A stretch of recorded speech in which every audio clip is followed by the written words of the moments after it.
And you see these formations coming up, like BRICS. They are coming up as a result of the fact that there is no global stability in the sense as we should know it, where the balance is just in favor of the North. Hey guys, as you're watching this video, our vision is to reach 500,000 subscribers. Hit the subscribe button, join membership to support our channel, join Patreon and PayPal. All the links are in the description. Do that to stand with us for this beautiful cause of One Africa right now. We do not forget to sign up for the petition. The link is down below. Appreciate it. Thank you so much.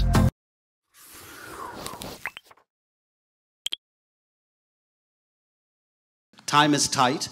The issue of how China can help the economic development of the global south is quite apparent, but we also have to discuss the governance of the world order in this multipolar world that we now inhabit. President Kagame, what do you feel about China's ability to help the economic development of Africa? I understand that obviously Africa is so many countries and you can't represent the entire continent, but what we have seen is an increasing interest for African countries to do deals with Beijing. What is Africa getting out of it?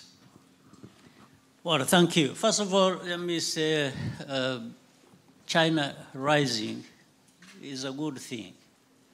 And that depends on its rising maybe with others. So how it conducts the business is very important, how it relates, how it cooperates with other countries, and most especially the African countries, as you raised.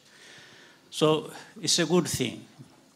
And there is a history between China and Africa for many years that goes back many decades.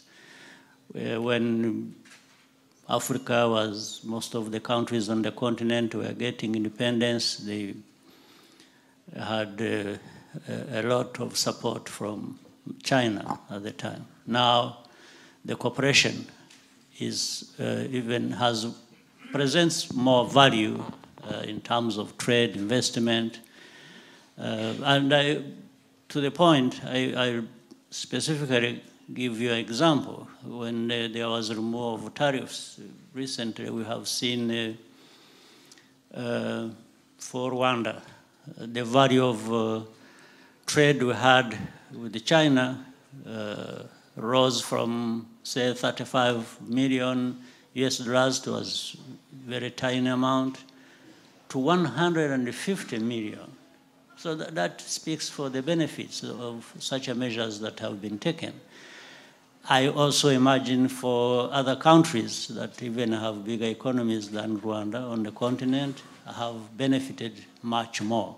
So that's a very good thing. And this relationship doesn't come with a lot of strings attached like we have had with many other parts of the world. We get more in terms of lectures and not so much in terms of value as I have stated with China. So for China, for Africa, the relationship is beneficial, and we've seen it in numbers from one country to another.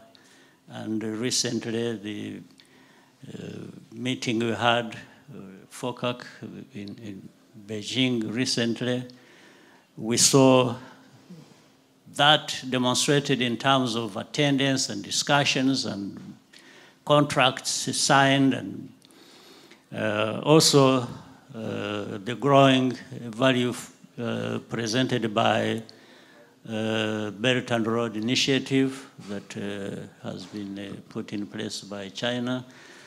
In Rwanda specifically, we have projects in, for example, hundreds of millions of projects in terms of value in hydro. We have hydropower station being built. We have built a large hospital that it's a university hospital. It does research with China, with the support of China. We see so many things practical to the development of our countries, and specifically I can give example of Rwanda in that sense, but I know more is happening across the continent. There has been also this prejudice about China. You talk about debt, countries falling in. I think that should not be blamed on China, much as it could take the blame for part of the blame for that. But Africans also, we need to do better in engagement with our partners, like in this case with China. We could always take loans that we know we are going to deploy to projects that are actually going to give us good returns both ways. So that can, but I have seen China is making improvement in terms of approach to how they engage Africa, especially on these projects.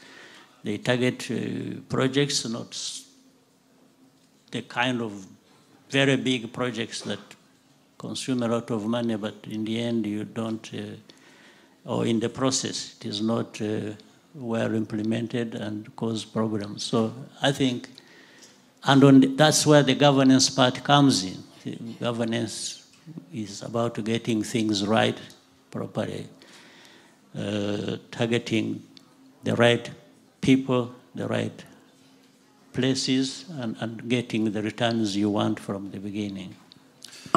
I want to know how BRICS intends to work with the United Nations system, because there is imbalance in power. There's equilibrium within the United Nations.